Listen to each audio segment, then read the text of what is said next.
Ivan Dmitrich, a middle-class man who lived with his family on an income of 1,200 a year and was very well satisfied with his lot, sat down on the sofa after supper and began reading the newspaper. "I forgot to look at the newspaper today," his wife said to him as she cleared the table. "Look and see whether the list of drawings is there." "Yes, it is," said Ivan Dmitrich, "but hasn't your ticket lapsed?" "No, I took the interest on Tuesday." "What is the number?" "Series 9499, number 26. "All right, we will look. 9499 and 26.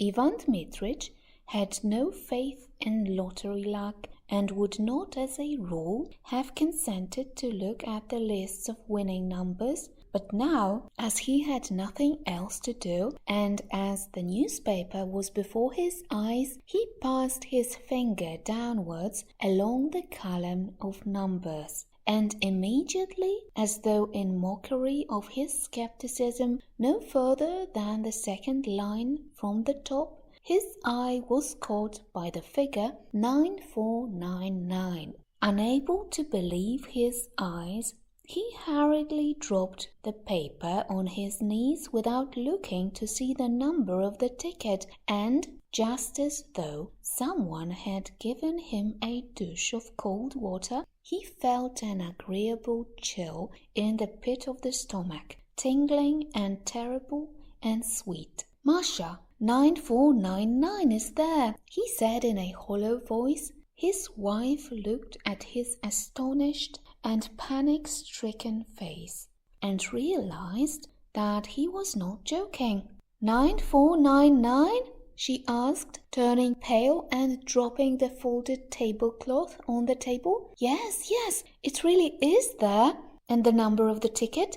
Oh, yes, there's the number of the ticket too. But stay, wait. No, I say, anyway, the number of our series is there. Anyway, you understand? Looking at his wife, Ivan Dmitrich gave a broad, senseless smile, like a baby when a bright object is shown it. His wife smiled too. It was as pleasant to her as to him that he only mentioned the series and did not try to find out the number of the winning ticket. To torment and tantalize oneself with hopes of possible fortune is so sweet, so thrilling. "It is our series," said Ivan Dmitrich after a long silence. "So there is a probability that we have won. It's only a probability, but there it is. Well, now look. Wait a little. We have plenty of time to be disappointed. It's on the second line from the top, so the prize is 75,000. That's not money, but power, capital. And in a minute I shall look at the list, and there 26. Hey, I say, what if we really have won?" The husband and wife began laughing and staring at one another in silence. The possibility of winning bewildered them. They could not have said, could not have dreamed what they both needed that 75,000 for, what they would buy, where they would go. They thought only of the figures 9499 and 75,000 and pictured them in their imagination, while somehow they could not think of the happiness itself which was so possible. Ivan Dmitrich, holding the paper in his hand, walked several times from corner to corner, and only when he had recovered from the first impression began dreaming a little.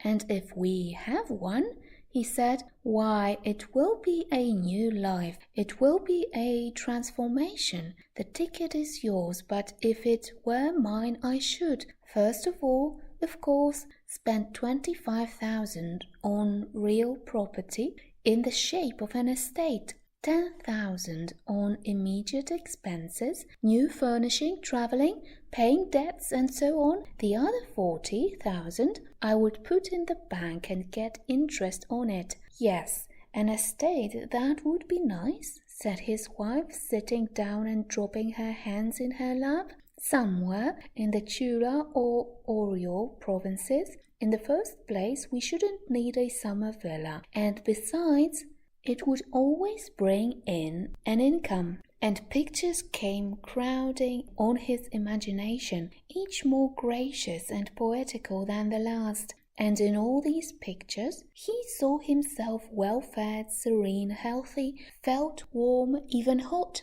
Here, after eating a summer soup cold as ice, he lay on his back on the burning sand close to a stream, or in the garden under a lime tree. It is hot. His little boy and girl are crawling about near him, digging in the sand or catching ladybirds in the grass. He dozes sweetly, thinking of nothing, and feeling all over that he need not go to the office today, tomorrow, or the day after. Or, tired of lying still, he goes to the hayfield or to the forest for mushrooms, or watches the peasants catching fish with a net. When the sun sets, he takes a towel and soap and saunters to the bathing shed, where he undresses at his leisure, slowly rubs his bare chest with his hands, and goes into the water. And in the water, near the opaque, soapy circles, little fish flit to and fro, and green water weeds nod their heads. After bathing, there is tea with cream and milk rolls. In the evening, a walk or vind with the neighbors. Yes, it would be nice to buy an estate, said his wife, also dreaming, and from her face it was evident that she was enchanted by her thoughts. Ivan Dmitrich pictured to himself autumn with its rains, its cold evenings, and its St. Martin's summer. At that season he would have to take longer walks about the garden and beside the river, so as to get thoroughly chilled, and then drink a big glass of vodka and eat a salted mushroom or a sauced cucumber, and then drink another. The children would come running from the kitchen garden, bringing a carrot and a radish smelling of fresh earth, and then he would lie stretched full length on the sofa and in leisurely fashion turn over the pages of some illustrated magazine, or, covering his face with it and unbuttoning his waistcoat, give himself up to slumber. The St. Martin's summer is followed by cloudy, gloomy weather. It rains day and night. The bare trees weep, the wind is damp and cold, the dogs, the horses, the fowls, all are wet, depressed, downcast. There is nowhere to walk. One can't go out for days together. One has to pace up and down the room, looking despondently at the grey window. It is dreary. Ivan Dmitrich stopped and looked at his wife. "I should go abroad, you know, Masha," he said, and he began thinking how nice it would be in late autumn to go abroad somewhere to the south of France, to Italy, to India. "I should certainly go abroad too," his wife said, "but look at the number of the ticket. Wait.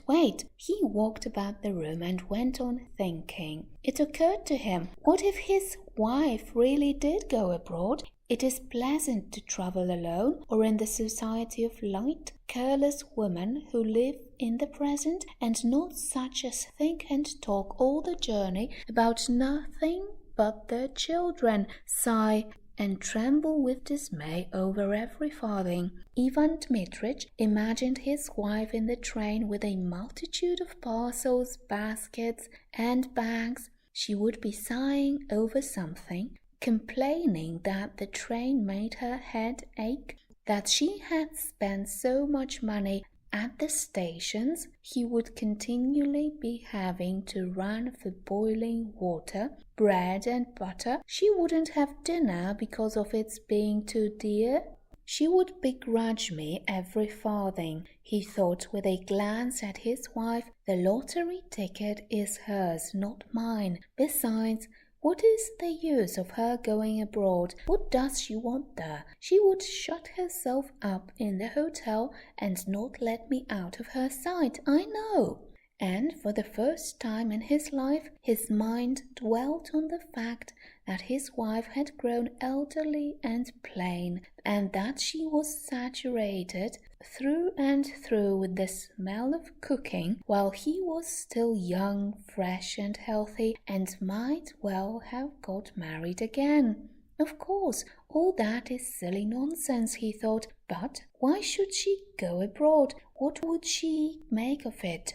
And yet she would go, of course, I can fancy. In reality, it is all one to her, whether it is Naples or Klin. She would only be in my way.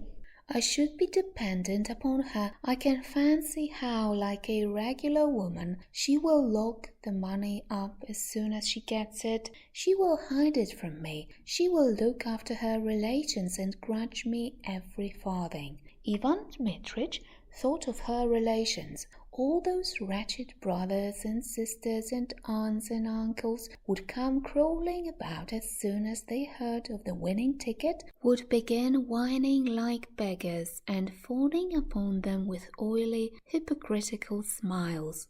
Wretched, detestable people. If they were given anything, they would ask for more, while if they were refused, they would swear at them, slander them, and wish them every kind of misfortune. Ivan Dmitrich remembered his own relations and their faces, at which he had looked impartially in the past, struck him now as repulsive and hateful. They are such reptiles, he thought, and his wife's face, too, struck him as repulsive and hateful. Anger surged up in his heart against her, and he thought malignantly, "She knows nothing about money, and so she is stingy. If she won it, she would give me 100 rubles and put the rest away under lock and key." And he looked at his wife, not with a smile now, but with hatred. She glanced at him too, and also with hatred and anger. She had her own daydreams, her own plans, her own reflections. She understood perfectly well what her husband's dreams were. She knew who would be the first to try and grab her winnings. "It's very nice making daydreams at other people's expense," is what her eyes expressed. "No, don't you dare." Her husband understood her look. Hatred began stirring again in his breast, and in order to annoy his wife, he glanced quickly to spite her at the 4th page on the newspaper and read out triumphantly, "Series 9499, number 46, not 26.